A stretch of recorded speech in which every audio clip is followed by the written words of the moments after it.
এজন্য আল্লাহ তাআলা বলেন, বান্দা আমি তোমারে ওয়াদা দিলাম। দেখেন আল্লাহ তাআলা বলতে চায় এটা, বান্দা আমি যে কোনো মূল্যে তোমারে জান্নাত দিতে চাই। তুমি না আমার মুমিন বান্দা, ঠিক আছে 11টা মাস ঠিক আছে গুনায় গুনায় তুমি বরবাদ হয়ে গেছো। 11 মাস আমারে ডাকতে সময় পাও নাই, ঠিক আছে। এখন যদি ভুল বুঝতে পারো তো বান্দা ঠিক আছে, 11 মাস থেকে কমাইয়া আইনা আমি 1 মাস তোমার কাছে সুযোগ চাই। যা একটা মাস আমারে সুযোগ দাও, একটা মাস গুনাহ ছেড়ে দাও, একটা মাস আমার হুকুমগুলো পালন করো।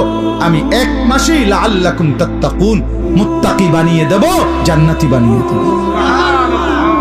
তবুও যদি কদর না করো তো আল্লাহর নবী বলছেন, জিব্রাইল এই জন্য রমজানের লাস্টে আইসা জিব্রাইল বলছে, ইয়া রাসূলুল্লাহ এত বড় রমজান পেয়ে ইফতারের নেকি, সেহরিতে নেকি, তাহাজ্জুদে নেকি, তারাবির 20 রাকাত নামাজে নেকি, 5 ওয়াক্ত নামাজে নেকি, শেষ দশকের এতেকাফে নেকি, সবে কদর তালাশ করার দ্বারা নেকি, জিকির করার দ্বারা নেকি, তেলাওয়াত করার দ্বারা নেকি, দোয়া করার দ্বারা নেকি, কাউকে সামান্য ইফতার করাইলো নেকি, এরপরে একটা নফল একটা ফরজের সমান, একটা ফরজ 70টা ফরজের সমান, এক রমজানের প্রথম দশক রহমত, মাঝখানের দশক মাগফিরাত, শেষ দশক জাহান্নাম থেকে নাজাত।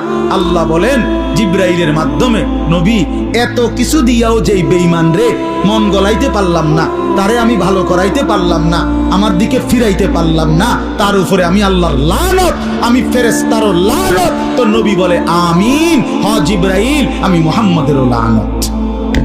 যা তোর উপরে খোদার লানত করুক, তোর উপরে আল্লাহর লানত করুক তোর উপরে।